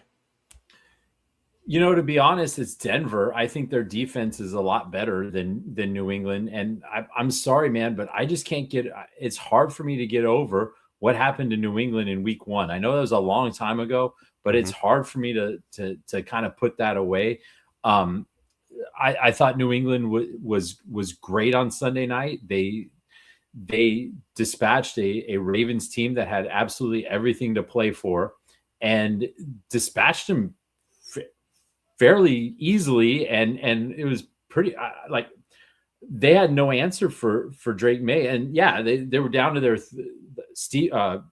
Travion Henderson was out, no problem. Here, let's put in Ramondre again, and he can do the job here. And Drake May's making good decisions, but this jackass. but I still trust Denver a little bit more because of that defense. You jackass. Anytime, any need a break? It got a little cold in here, so I had to put on something. Oh, sorry. The only thing I found just laying around over here. Just laying around. So let's talk about your Steelers real quick. Do you want to go change first, or? Yeah, hold on. No, go ahead. Jesus. That game was wild, and the announcement of the decision at the end of the game, I am surprised the crowd in Detroit, and this isn't a knock on Detroit, I think any home crowd with an announcement of a goofy play at the end of the game would have reacted very angrily to this. I give the people in Detroit credit because while they were pissed, they didn't, litter the field with a bunch of crap and everything, but announcing that the result of the play is a touchdown, and then going through everything else, and then he just stops and he goes, the touchdown doesn't count, and everybody was already cheering and yelling in Detroit. They didn't hear that right away, and then the Steelers win. Oh, the game's over. Like, the whole end of that, the whole fourth quarter of that game was crazy. You, Mr. Reaper of all Reapers there, Vegas Mac, what did you think watching that bonkers bonanza? But it's kind of funny. I mean, there were probably fans that walked out after that touchdown and thought that the Lions won the game. And they got to their car and then the radio and realized that, what do you mean we lost? I mean, it's one of those weird things. Everybody was on, being a Steelers fan, like, oh, the Steelers are so good. I don't think this proved that the Steelers were really good. As a matter of fact, I think just the opposite. The Steelers offense held the ball the entire third quarter. Detroit ran 2 plays. You had the ball the entire quarter. You didn't score. The only points you got were on a safety. Mm-hmm. And then I've been hearing all year with Pittsburgh, well, they don't win the battle of time possession, and the defense is tired. Well, the defense could have had a picnic during the third quarter, and they had the whole third quarter off. I mean, they played 2 plays and got them the 2 points, and then you come out in the fourth quarter, and you suck like you did listen. The Pittsburgh Steelers are probably going to make the playoffs. Are they going to win a game in the playoffs? I don't think so. They're not a good football team. They're not. They're not a good defensive team. I think the best way to put it is they're somewhat opportunistic. They're better offensively, and they've gotten better offensively. But I still don't believe that this is a very good football team. I just don't. I mean, I don't. I watch them every week. I don't see that they're better. They're doing some things better, but I don't think they're a better football team, especially from a defensive standpoint. That defense is not good. That defense is not a playoff defense. You know, I called Aaron Rodgers the most dangerous man in the NFL. I am apparently me and Mac. It's opposite day for Mac and myself tonight because I disagree with him there. I think Aaron Rodgers is the most dangerous man in the NFL. There's another catch to this, thanks to the Ravens deciding to bench their best chance to beat the Patriots for the final 12 minutes on Sunday Night Football and Derrick Henry. Say what you want about fumbling or not fumbling. There's an interesting scenario here. If the Packers beat the Ravens on Saturday, good luck with that, because that would constitute Saturday being a big game and Jordan Love winning a big game. But if they were to beat the Ravens on Saturday, Pittsburgh wins the North already before playing on Sunday. And in theory, they could rest some players. And I'm taking this from Jonathan Jones, JJones9 on X. You imagine Myles Garrett breaking the sack record against Mason Rudolph? Because I almost said the Pirates. The Steelers could do exactly that if they get some help from the Packers this weekend. Ironically, the Steelers could get help from Aaron Rodgers' old team. Oh, what a tangled web we weave, right? I mean, like it's very. I just go back to the script writers, man. I mean, they had it nailed in this case. They knew that Mahomes was going to blow out his leg. They knew that Minshew was going to blow out his leg. They knew that the Lions would get a touchdown that wouldn't count. Can we go back to that for a second? What was the rule on that? Why did the Lions not get another play? I totally missed the explanation there because I didn't hear one. Well, it's a penalty on the offense, and so the defense can decline the penalty. But if the defense declines a penalty, then it's a touchdown. Yeah, so the reasoning why they weren't allowed to have another play is because the penalty occurred where it occurred, and because there was zero time on the clock, that doesn't give an untimed down. So that's why the game ended, because in that middle of that craziness and the pitch back and everything, the clock hit zero because the penalty was on the Lions. It didn't extend the end of the game. They got no untimed down. Got you. Because it wasn't very well explained at all. Yeah, I didn't appreciate that, but I was just like, oh, the Lions. I was like, this is a great move by the Lions to get in the end zone because it forces Pittsburgh to take the penalty. But what do I know? Who do you trust more, Mac? Because right now, if the season ended today, it would be Pittsburgh at home against the Chargers. Ooh, that's a good question. Yeah, I mean, I think the Chargers would win that game. You knew he was going to say that. He's the doctor of reverse psychology. I'm not, but it's not. I mean, like I said, I like what the Steelers have been doing from an offensive standpoint. I think it's a whole lot better. I have yet to see the Steelers play meaningful defense this year. You go look at, I mean, every game they're giving up 30 plus points. You're not going to win a playoff game giving up 30 plus points. You're not going to win a playoff game giving up 30 plus points with the same defense that you ran in 1996 either. T. True. Who do you trust in that game more? That's a tough call because I don't trust a surfer boy against any semblance of a defense, but they are playing good football at the right time. So it's I think that game against Houston is going to say a lot for what I think about the Chargers' chances. About 7 minutes from now, we're going to have our Christmas Day lay for you. Ticket Tuesday. We'll get up on out of here and wish everybody a Merry Christmas, a happy holiday season. But before we do that, I will spread some joy. And it's kind of funny that Mac found some random Patriots hoodie just laying conveniently right where he knew he could find it and get it. Because I will say... because I did the laundry. During the Texas A&M Miami game. Exactly. I was very impressed with Drake May on Sunday night. They're better than last year's Commanders with a better defense. I will say this, my theory and my thought as far as they go in the postseason, just because they beat a Baltimore team that's honestly not very good and doing some questionable shit like sitting Derrick Henry for the final however long of that game, 7, 8, 9 minutes, whatever it was.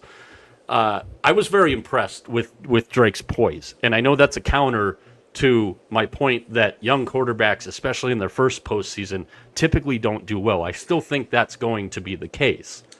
But I was very impressed Sunday night with how that Patriots team hung in that game. Baltimore, good or bad, Baltimore is not an easy place to play, especially when there's rogue fireworks almost taking out people on the field, if you haven't seen that one by now. T, what'd you think of Patriots-Ravens before we finish up the week and look forward? I had no expectation for the Patriots to do anything. I thought the Ravens were playing for their life, and so I was expecting a much better effort. And then when Lamar went out, and then I don't know why you benched Henry, but it just, that was kind of a microcosm of the Ravens season. Like everything that was such promise and such hope in September just kind of fizzled away in the end, and they lost another home game. Yeah, Mac, I will ask you about the Patriots and Broncos here in this context. You're welcome. When we look at this, the narrative that's being pushed out since Sunday was, sometimes for a team like the Patriots, it's good to lose a game. You know what narrative you're not hearing so far this week? Sometimes it's good for a team with a young quarterback like the Broncos to lose a game. The Broncos' winning streak came to an end. So after your thoughts on both teams here, who do you trust more, the Patriots or the Broncos? Ooh. I'll think about that. Your wife is watching the program. Just I know. I mean, from the Patriots, it just checked another box for me. Fourth quarter comeback, check it off the box. It's now in there. I think, man, I trust the Broncos defense a little more than I trust the Patriots defense, but I trust the Patriots offense a little more than I trust the Broncos defense. I know, again, that puts me right smack dab in the middle, and you hate that, but used to it, Switzerland. Yeah, I know. I would lean a slight edge to the Patriots. I think it's because, like I said, defenses will keep you in games. You still have to score. And that's what I worry about the Broncos. When it comes down to it, the Broncos still have to score points, and I don't see the consistency that I see with the Patriots offense that I do in the Broncos. So when it comes down to that, if you really need to score, I think the Patriots would do it more so than the Broncos. So I'll lean towards the Patriots in that one. Final game of the week in the NFL last night, Monday Night Football. Hey, Brock Purdy haters, where are you at? Kind of quiet today. 29 wins for Brock Purdy as the quarterback of the San Francisco 49ers. 23 of his 29 wins as a starting quarterback have been by a double-digit margin. No other quarterback with at least 25 wins has had 3/4 of them come by double digits since quarterback starts were first tracked in 1950. Brock Purdy was surgical last night. And the Colts defense, who's been really good, they're banged up. 7-1 start, 1-6 right now on the downside, finishing the season. Brock Purdy was magical last night, and all of a sudden today, everybody's going, you know, this 49er team, they might actually be pretty good. Well, if you watch this show, you should know by now that they were already pretty good, and Kyle Shanahan should be towards your forefront for Coach of the Year. Monday Night Football, T, what'd you make of last night's game? It was came out as exactly as I expected, but I don't want to rip the Colts. I can't rip the Colts anymore. This team had everything going for them. They went for it. They F them draft picks. They made the acquisitions that they felt that they had to make, and it just hasn't worked out for them. And it sucks for Indianapolis. But the Niners were the better team coming in. I liked them a lot in last night's game. I wasn't expecting them to throw up 48, but I mean that's a team that's if I'm the Rams, I'm looking at that going, I don't know if I want to play them, especially at SoFi. Oh, I know we're opposites again this week, but I know you look at things through the 49er colored glasses. Oh, but Jesus! But listen, dude, you were in a game with a quarterback that 3 weeks ago was coaching high school football. Not my problem. And again, not my problem. But again, he tore your defense apart. He tore them apart. What are you going to do when you actually have a quarterback who can actually move in the pocket? I think that's a problem. I think that's a problem for the 49ers. In the NFC, quarterbacks that can move in the pocket. Anybody can move more than Phillip Rivers. You can put a corpse out there and he move more than Phillip Rivers. I don't even know how to react to that. Well, listen, honestly, I haven't like shied away from this point. I think I might have said it a few weeks ago. The Niners this year are not going to beat anybody because they're going to be defensive stalwarts. The Niners are going to beat people this year in aesthetically pleasing playoff football for Vegas Mac by scoring a lot of points. I didn't go into last night thinking that the Niners defense was going to, take them to the woodshed or anything like that. When you lose a Fred Warner and a Nick Bosa, that's a lot. It's a young group. I thought last night they played really well. I thought last night against the run they played really, really well. But when you look at the layout of the NFC here, if you're a 49er fan from the concerns defensively with the Niners, are you scared of, let's see, no, not a single damn team on this list because they've already beaten the Rams. They've already beaten the Seahawks. One more game with them. I think this Sunday is going to be interesting. There's a lot of people crying and whining already about how the Bears played Saturday night and the Niners got home Tuesday morning at 4 a.m. from Indy, and that's an unfair rest advantage. Listen, there's not a damn thing you can throw at the San Francisco team that they haven't seen. By the way, it is San Francisco.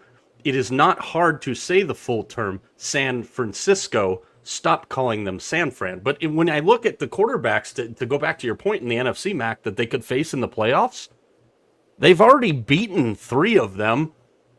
I'll laugh and laugh till I'm literally dead on the ground, not scared of the Packers.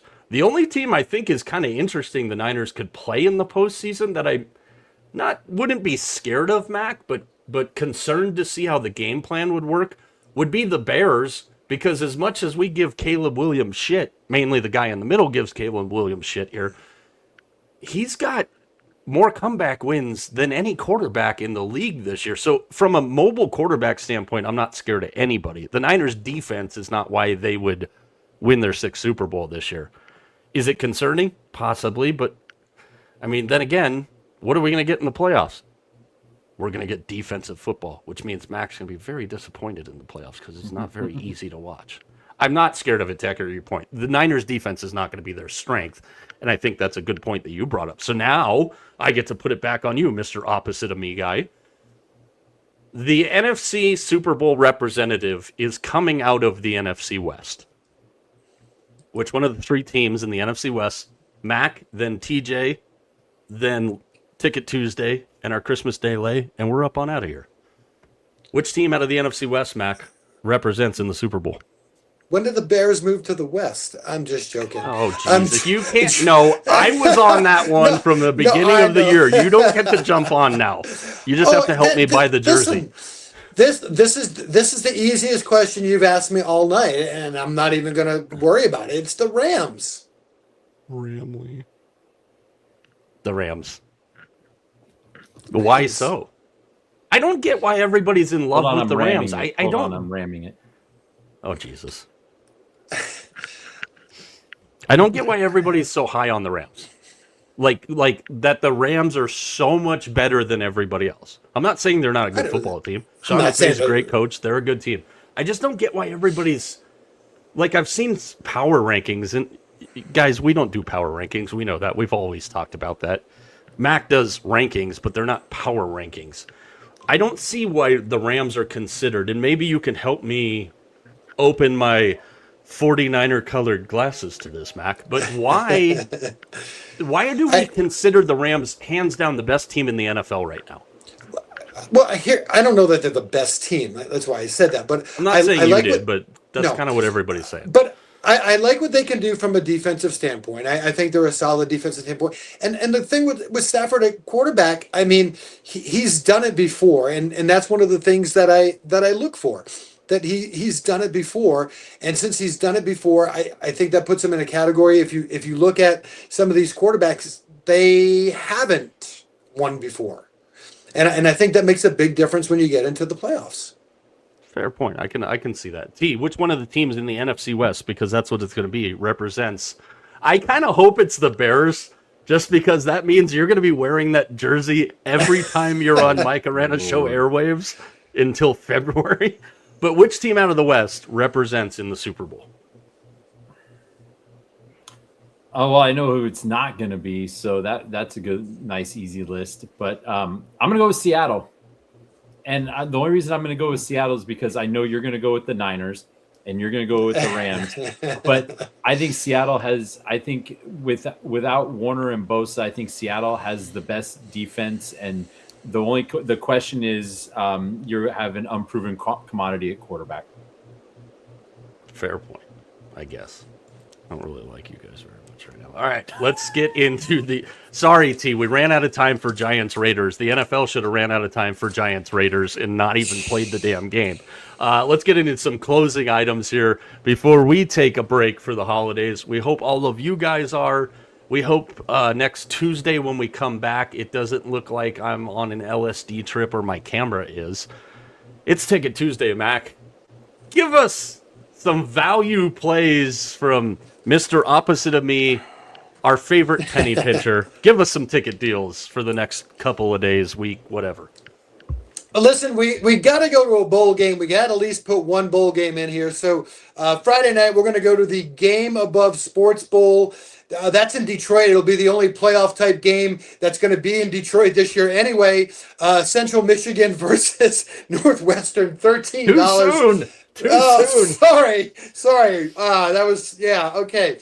That's a little expensive, $13. So we got to kind of cheapen it up a little bit.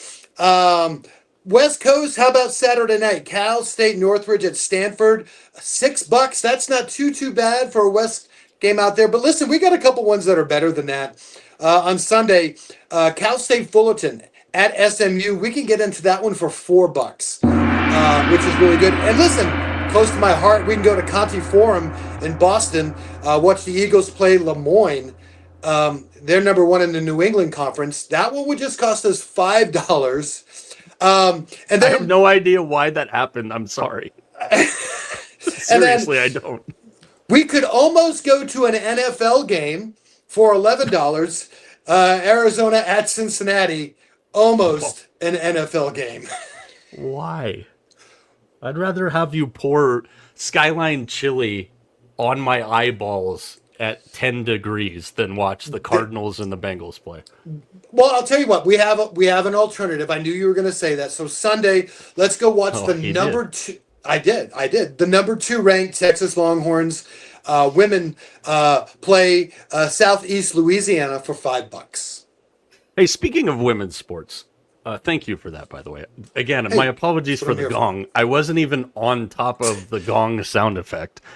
Hannah Hidalgo for Notre Dame. This blew my mind. I had to look it up, but shout out to her because she, what the hell? Oh, now we've really lost the rails. I almost just pulled us off the air. Averaging 6 steals per game this year. She has 2 games this season. 2. Where she's had 16 steals in a game and 13 steals in a game. That sounds like towards the end of the coaching year with me when I was coaching at the high school level, like, you know, hey, I'm the one evaluating, entering the stats. It kind of looked like a steal. She's up for, yeah. And you know, there's some stuff going on. Hannah Hidalgo is a badass. Let's do this. Let's take a second here and make sure that our gift to everybody is putting options for making money in their pockets. Again, we're not handicappers. We've never attempted to try and play it off like we are. 12 days of bowls miss, which is 13. That's the joke. We're 3-2 right now. Tomorrow's play, again, Hawaii on the money line. The Christmas Day play is actually the Detroit-Minnesota game, and we got screwed hard on this one, T. Thanks a lot, JJ McCarthy. We bet it over 48.5. That totals down to 43.5. So as we sit here trying to give people a way to maybe have some fun on Christmas Day, I'm going to watch Mickey and Friends Tooncast or whatever the hell they're calling it of the Cavs-Knicks game in the morning, just because I'm a glutton for punishment. We've got 3 football games, and at the beginning of the year, they looked like they were going to be incredible. Stop bitching, okay? I've heard enough of it already. Between the college football playoff talk and people going, oh, these Christmas games suck. You're not going to flex a game on Christmas, people. And at the beginning of the year, Cowboys, Commanders, Lions, Vikings, Broncos, Chiefs. The quarterbacks that should be healthy and should be playing, that's why these games were put on Christmas Day. It is not anybody's fault that it is now turned into Dak Prescott, and I don't know what the hell the Commanders are doing with their quarterback situation. I know what they're going to do. It doesn't make any sense to me with options. Then you've got Jared Goff and the Lions that are holding on by the thinnest of threads against Max Brosmer and the Vikings. And then Bo Nix on the road against... I'm not even going to try it. I text the name to you guys when he went into the game on Sunday for the Chiefs. And Mac, you were doing some stuff. T texted me back instantly like, who? Yeah, that's where we're at. That being said, they're still here. And there's still opportunities to make money. What do you got, Mac? I think it was Emeka Okafor. That's what I thought you put. It was close enough. Emeka Egbuka. it almost sounded like Rob Gronkowski trying to pronounce Emeka Egbuka. But we've got a Christmas Day lay. Here it is. So we're going to take you through the 3 Christmas NFL games. We're going to give you a side and a total. So the Moss Christmas 3-way. It begins right now, and it begins in the middle with T. Cowboys, Commanders. What do you got? Cowboys, Commanders. I have Dallas -7 because I have no idea what crap is going to be on the field for the Commanders this Thursday. And the one thing that I do know, it's probably not going to be very good. So I'm taking Dallas -7 and my guy Ferguson for the Cowboys. Jakey boy getting in the end zone for me, baby. Jakey boy. All right. It means the second game is mine. It's Detroit and Minnesota. Again, Jared Goff, Max Brosmer, the Lions holding on to the thinnest of thin hopes, and they need a Christmas miracle to bring football back to Detroit. I don't think they get it, but I think we get an all-out attack from the Lions in this game. I'm going to play this game over 44.5. And Jameson Williams for a touchdown. And to put one final present under our Christmas tree, the guy on this show that brings the most Christmas joy, Vegas Mac, Denver, and Kansas City. What do you got for me? We're going to start with Troy Franklin as our touchdown scorer. He's had a really good, consistent year. Made good progress in his second year. And every couple of games he gets a touchdown, and he hasn't had one in the last couple, so he's due for a touchdown. And I take a look at the spread on this one. It was 12.5. Kansas City was giving up 12.5. And I'm thinking, Kansas City, Denver. Listen, Denver was going to want to go into this game as the first place team, and they're going to say, listen, We are the new leaders in this division, Kansas City. There's no way that they're going to lose this game. And I looked at that, and you know the first thing that popped into my mind, guys? This is max big spread gone professional. That's right, 12 and a half at this point of the year. It's max big spread. We're taking the Broncos minus 12 and a half because, as you know, with max big spread, we don't pick safe bets. We pick savage ones. There it is. There it is. If you're wondering if you want to play them straight or play them together, I did not do the individual legs all the way down for you, but I'll recap it for you. TJ gets us started in the morning. Dallas -7. Jake, don't call me Turd Ferguson for a touchdown. That's a plus 297 same game if you want to go that route. Mine is a plus 385. Over 44.5 is what I locked it in. It's now down to 43.5. Egg on my face. And Jamison Williams and Vegas Mac in at... Oh my God, I got way too many bets already on Christmas. Vegas Mac in at a plus 385 with Denver minus 12.5. Putting the hammer on the Chiefs at Arrowhead, which is soon to be no longer as they move to Kansas. That stadium deal, you want to read up on that one. Kansas basically bent over and hoard themselves out if you want to really get into the nuts and bolts of what it is, to the point where the rent the Chiefs are paying for that stadium is in an accessible account for the Chiefs to hire stadium personnel to improve the stadium. So they're paying rent to put it in a slush fund for them to do more.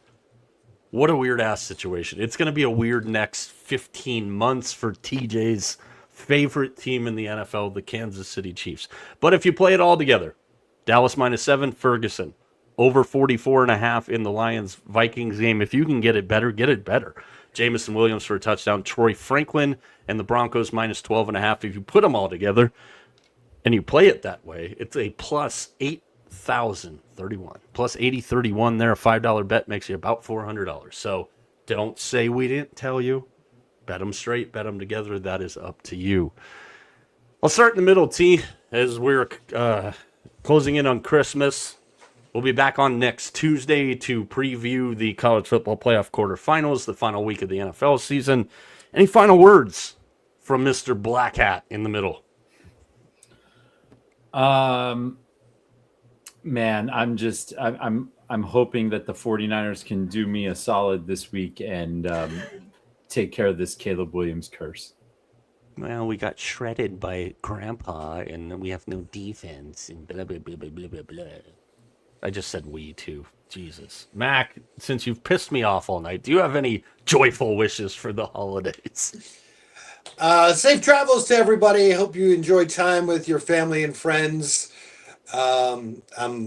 I just have enjoyed this last year. I can't wait to see what 2026 brings, and it'll be a lot of fun. I've enjoyed what we've done with you guys. So, Merry Christmas, Happy Holidays to you guys and your families, and enjoy these next couple of days. It's always a lot of fun.